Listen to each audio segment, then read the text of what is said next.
નમસ્કાર, આપ જોઈ રહ્યા છો બીટીવી ન્યૂઝ ગુજરાતી. હું છું અંકુર રાવલ. સમાચારની શરૂઆત કરીએ. સુરતની ખજોદ ડમ્પિંગ સાઇટ આગ મુદ્દે અધિકારીઓની ચુપ્પી. અધિકારીઓ કંઈ પણ કહેવા તૈયાર નથી. 53 દિવસમાં બીજી વખત આગ લાગી છતાં અધિકારીઓ મૌન સેવીને બેઠા છે. જવાબદાર અધિકારીએ બીટીવી ન્યૂઝના કેમેરાથી ભાગવાનો પ્રયાસ પણ કર્યો, ત્યારે જનતાના સવાલોના જવાબ આપ્યા વગર જ અધિકારી ત્યાંથી ભાગી છૂટ્યા. 214 કરોડનો કોન્ટ્રાક્ટ લેનાર સીડી ટ્રાન્સપોર્ટ સામે શંકાની સોય જઈ રહી છે. તો નક્કી કરેલા ગાર્બેજ કરતા ઓછો ગાર્બેજ પ્રોસેસ કરાયો હોવાથી આગ લગાવી હોવાની શંકા અહીંયા ઉભી થઈ રહી છે. કોન્ટ્રાક્ટરે 3 વર્ષમાં 30 લાખની બદલે માત્ર 14 લાખ ટન ગાર્બેજ પ્રોસેસ કર્યો છે.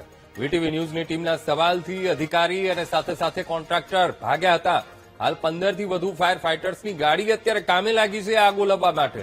સતત બીજા દિવસે ખજોદ ડમ્પિંગ સાઇટ પર લાગેલી આગ બેકાબુ છે. સુરતના ખજોદ ખાતે આવેલ વેસ્ટ ડમ્પિંગ સાઇટ પર 53 દિવસમાં બીજી વખત આગ લાગી ચૂકી છે. આગ લાગતી જોઈ શકાય છે. અત્યારે જે અહીં અધિકારી છે તે પણ અહીં છે, બીજી તરફ કોન્ટ્રાક્ટર જે છે તે પણ હાથથી ભાગી રહ્યા છે. આપણી સાથે કેટલાક અહીં જે અધિકારી કોન્ટ્રાક્ટર છે. સાંભળજો એક મિનિટ, આપનો કોન્ટ્રાક્ટ છે ને, આપ ભાગી કેમ રહ્યા છો? આપ ભાગી કેમ રહ્યા છો? જોયું આ વીટીવી ની ટીમ જયારે અહીંયા પહોંચી તો જે કોન્ટ્રાક્ટર હતા તે પણ અહીંથી ભાગી ચુક્યા છે. આ કચરા કૌભાંડ થાય છે એક તરફ ને એક તરફ કચરા કૌભાંડનો જયારે અહીંયા 53 દિવસમાં બીજી વખત જયારે આગ લાગી છે ત્યારે અહીં મીડિયાની ટીમને પણ કવરેજ કરવા માટે રોકવામાં આવી રહ્યા છે. કેમ અહીંયા રોકાઈ રહ્યા છે? તમે રોકી રહ્યા છો ને? તમે वो सर से बात करो. हाँ सर से बात करो. आप बोले थे ना कभी मैं आपको. वो सर ही बोल रहे हैं. કોણ સર બોલ રહ્યા હતા? અત્યારે જોઈ શકાય છે અધિકારીઓ અહીંથી એક તરફ જયારે કવરેજ કરવા આવ્યા ત્યારે મીડિયાને અહીંથી રોકવામાં આવી રહ્યા હતા અને હવે તે અધિકારીઓ અહીંથી ભાગી રહ્યા છે. સાહેબ એક મિનિટ શાંતિ રાખજો. કેમ ભાગો છો? હમણાં તમે રોકવા ના પાડતા હતા. મને કીધું ને તમે અહીંયા રોકવા ના પાડતા હતા, અત્યારે કેમ ના પડાઈ રહી છે? પ્રોહિબિટેડ એરિયા છે એટલા માટે. આ બીજી વખત આગ લાગી ગઈ 53 દિવસમાં, કઈ રીતે? કુદરતી છે. નો કોમેન્ટ્સ. 53 દિવસમાં બીજી વખત આગ લાગી. ભાઈ તમે જાઓ નહીં આમ. મારે ત્યાં કામ છે. ચાલો થોડોક જવાબ આપો ને. કારણ તો કયો? કારણ તમે રોકતા હતા અને બીજી વખત અમે બતાવી રહ્યા કારણ છે. હોઈ શકે. ગેસનું કારણ હોય શકે. 53 દિવસમાં બીજી વખત હા, આ કોન્ટ્રાક્ટર હતા એ પણ ચાલી ભાગી ગયા. I don't know. તમે પણ અત્યારે ભાગી રહ્યા છો. મારે કામ છે ભાઈ, હું કામ કરું છું. મારે પેલા આનું એ સાચવવાનું છે. આ સિક્યુરિટી એવું કહી રહ્યા છે કે તમે રોકી રહ્યા છો, ના પાડી છે. અહીંયા પ્રોહિબિટેડ, સ્ટ્રિક્ટલી પ્રોહિબિટેડ એરિયા છે એટલા માટે સિક્યુરિટી તમને રોકે છે. ના કારણ શું પણ? હા. ભાઈ કોઈ એક્સિડન્ટ થાય, કોઈ થાય, જવાબદારી કોની? તો પછી આ આગ લાગે એનું અમારે કોને બતાવવાનું? એનું કારણ કોની પાસેથી લેવાનું? Higher authority. અચ્છા, તો તમે હાયર ઓથોરિટી અહીંયા તમને બતાવવાની તો ના પાડી રહ્યા છો. હાયર ઓથોરિટી તમે મેઇન ઓફિસ તમને મળી શકે.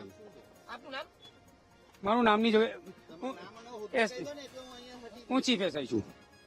જે રીતે અત્યારે જોઈ શકાય છે કે વીટીવીની ટીમ અહીં પહોંચી જયારે ડમ્પિંગ સાઇટ પર જયારે કચરાની સાઇટ પર જયારે 53 દિવસમાં બીજી વખત આગ લાગી ત્યારે હવે અધિકારીઓ જે છે તે અહીં પહેલા તો કવરેજ કરવા માટે રોકી રહ્યા હતા અને હવે તેઓ મીડિયાના સવાલથી પણ ભાગી રહ્યા છે. જયારે કેમેરો શરૂ કર્યો ત્યારે આ તમામ અધિકારીઓ અને અહીં જે કોન્ટ્રાક્ટર હતા તે પણ ભાગી ગયા છે. હવે આ જે તમે મને કહેતા હતા ને કે તમે મને બતાવશો, હું તમને જણાવીશ શા માટે આવું કરવામાં આવે છે, શા માટે રોકવામાં આવે? वो सर ने बोला तो इसीलिए मैंने रोका. भाई यहाँ दिक्कत है इसके लिए. ये आग कैसे लग जाती है? आप तो यहाँ सिक्योरिटी हो ना, आग कैसे लग जाती है? 1 मिनट, हम अंदर से आगे उधर है. એટલે અત્યારે જોઈ શકાય છે કે અહીંયા અત્યારે હાલ આ જે ડમ્પિંગ સાઇટ છે તે ડમ્પિંગ સાઇટ પર જે ખજોદ ખાતે આવી છે તેમાં 53 દિવસમાં બીજી વખત આગ લાગી ચૂકી છે અને આ આગ શા માટે લાગી જાય છે તેનું ચોક્કસ કારણ પણ અધિકારીઓ નથી આપી શકતા. અત્યારે પણ જોઈ શકાય છે ભયંકર આગ લાગી છે. 24 કલાક વીતી ગયો છે અને આ આગ ઉપર કાબુ નથી લઈ શકાતો. ગત વખતે પણ જયારે આગ લાગી હતી ત્યારે 1 અઠવાડિયું લાગ્યું હતું તેને આગ ઉપર કાબુ મેળવવા માટે. અત્યારે પણ સુરત ફાયરની ટીમ સતત આગને કાબુમાં મેળવવા માટેનો પ્રયત્ન કરી રહી છે.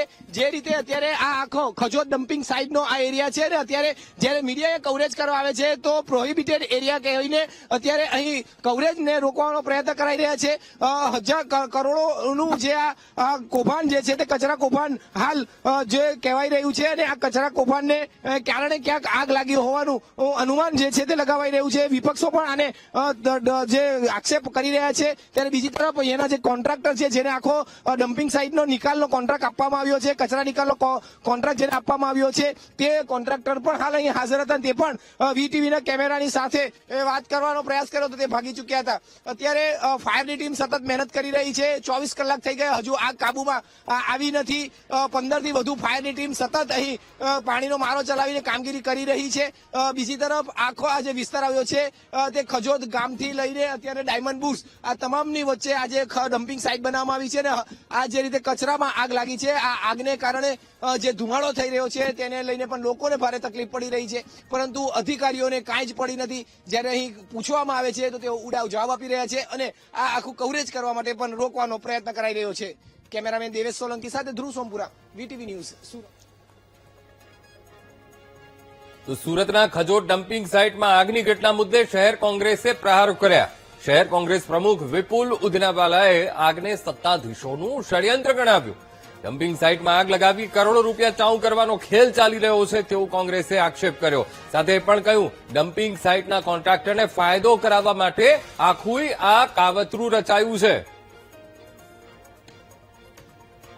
ખજોદનું ડમ્પિંગ સાઇટ છે સુરત મ્યુનિસિપલ કોર્પોરેશનનું, ને અહીંયા 15 દિવસ પહેલા પણ આગ લાગી હતી અને ખૂબ મોટા પ્રમાણમાં આગ લાગી છે, લગાવવામાં આવી છે. એનું એક ષડયંત્ર છે, કારણ કે આ સાઇટની પાછળ જ બીજા ગામો છે, વસે છે. સચિન જીઆઈડીસી છે, ત્યાં લાખો હજારો લોકો ત્યાં નોકરી કરે છે, કામદારો છે. એને આ ઝેરી વાયુ